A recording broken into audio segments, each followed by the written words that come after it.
Praise the Lord, সবাইকে জয় যিশু। আজকে আমরা আরেকটিবার চলে এসেছি প্রভুর বাক্য সম্বন্ধে জানতে। আমরা যে মধ্যেই লিখিত সুসমাচার শুরু করেছিলাম তার 26 অধ্যায় অবধি আমরা পাঠ করেছিলাম। আজকে আমরা 27 পাঠ করব। তো প্রভুকে ধন্যবাদ দিয়ে এবং এই বাক্যকে তার চরণে দিয়ে বাক্য পাঠ শুরু করা যাক। রাজাদের রাজা, প্রভুদের প্রভু, তোমায় ধন্যবাদ জানাই পিতা। আজকে আরেকটি বার তোমার এই বাক্যকে পড়তে এবং বাক্য দ্বারা শিখতে তুমি সাহায্য করছো রাজা, ধন্যবাদ।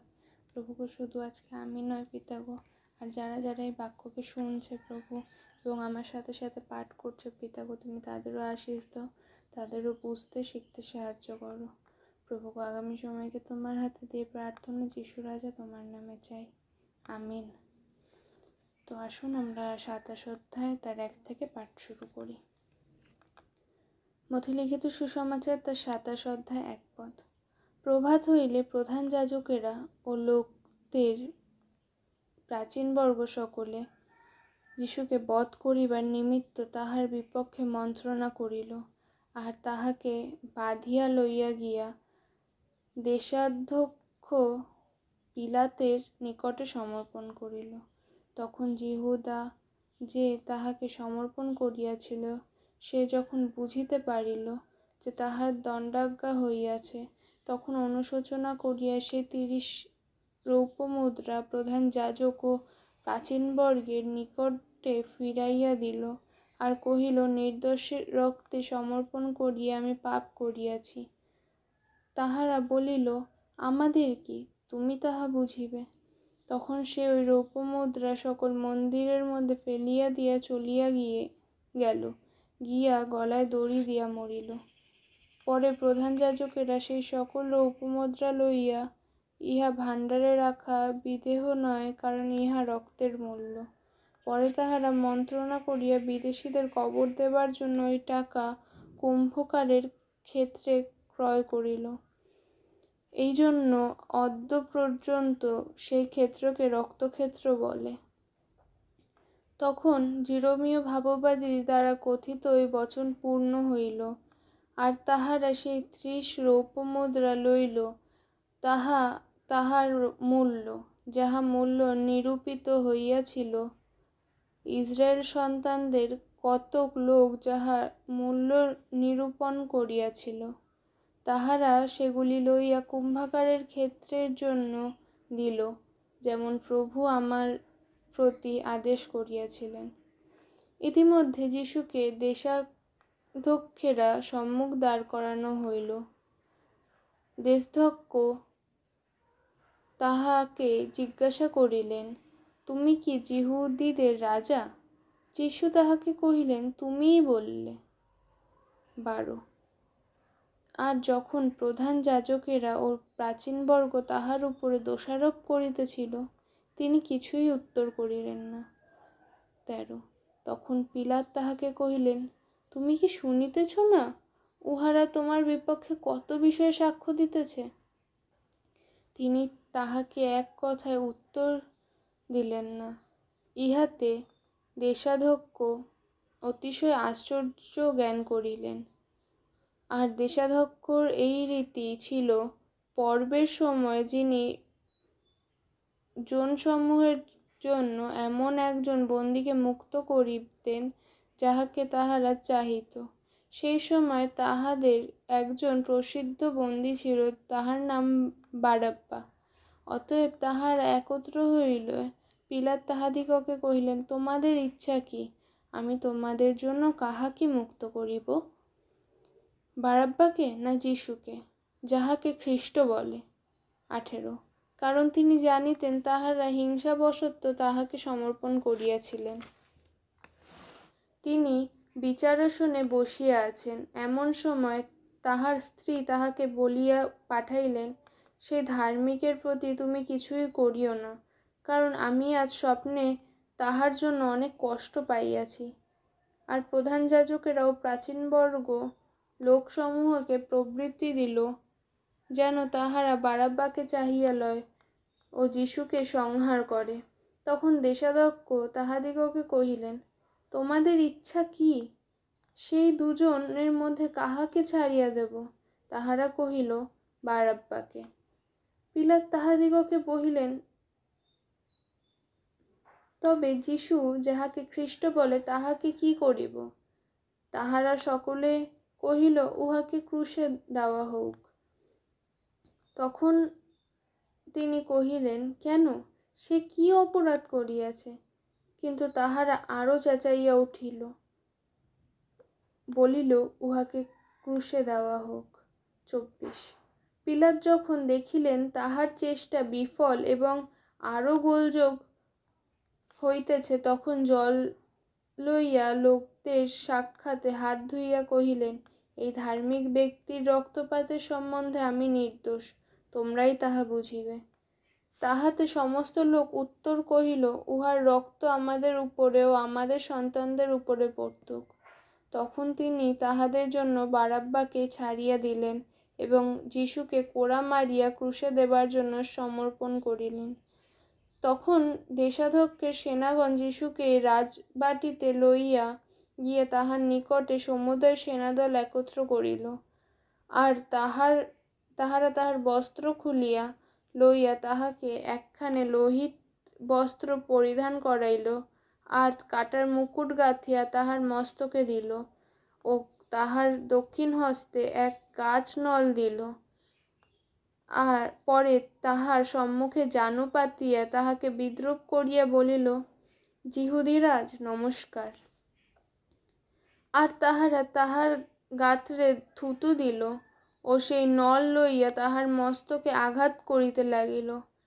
আর তাহাকে বিদ্রূপ করিবার পর বস্ত্রখানি খুলিয়া ফেলিয়া আবার তাহার নিজের বস্ত্র পরাইয়া দিল এবং তাহারা ক্রুশে দিবার জন্য তাহাকে লইয়া চলিল। 32। আর বাহির হইয়া তাহারা সিমোন নামে একজন কুরুনীয় লোকের দেখা পাইল, তাহাকে তাহার ক্রুশ বহন করিবার জন্য বেগার ধরিল। পরে গলগাথা নামক স্থানে, অর্থাৎ যাহাকে মাথার খুলির স্থান বলে, সেখানে উপস্থিত হইয়া তাহারা তাহাকে পিত্ত মিশ্রিত দ্রাক্ষারস পান করিতে দিল, কিন্তু তিনি তাহা আস্বাদ করিয়া পান করিতে চাহিলেন না। পরে তাহারা তাহাকে ক্রুশে দিয়া তাহার বস্ত্র সকল গুলিবার পূর্বক অংশ করিয়া লইল এবং সেখানে বসিয়া তাহাকে চৌকি দিতে লাগল। আর উহারা তাহার মস্তকের উপর তাহার বিরুদ্ধে এই দোষ কথা লিখিয়া লাগাইয়া দিল, এ ব্যক্তি যীশু, যিহুদীদের রাজা। তখন দুইজন দস্যু তাহার সঙ্গে ক্রুশবিদ্ধ হইল, একজন দক্ষিণ পার্শ্বে, একজন বাম পার্শ্বে। তখন যে সকল লোক সেই পথ দিয়া যাতায়াত করিতেছিল, তাহারা মাথা নাড়িতে নাড়িতে তাহার নিন্দা করিয়া কহিল, ওহে, তুমি না মন্দির ভাঙিয়া ফেলো আর 3 দিনের মধ্যে গাঁথিয়া তুলো? আপনাকে রক্ষা করো, যদি ঈশ্বরের পুত্র হও, ক্রুশ হইতে নামিয়া আইসো। আর সেইরূপ প্রধান যাজকেরা, অধ্যক্ষগণ ও প্রাচীনবর্গের সহিত বিদ্রূপ করিতে লাগিল। এই ব্যক্তি অন্য অন্য লোককে রক্ষা করিত, আপনাকে রক্ষা করিতে পারে না? ও তো ইসরায়েলের রাজা, এখন ক্রুশ হইতে নামাইয়া আসুক, তাহারা হইলে আমরা উহার উপরে বিশ্বাস করিব। ও ঈশ্বরে ভরসা রাখে, এখন তিনি নিস্তার করুক, যদি উহাকে চান, কেননা ও বলিয়াছে, আমি ঈশ্বরের পুত্র। আর এই দুইজন দস্যু তাহার সঙ্গে ক্রুশবিদ্ধ হইয়াছিল। তাহারা সেইরূপ তাহাকে তিরস্কার করিল।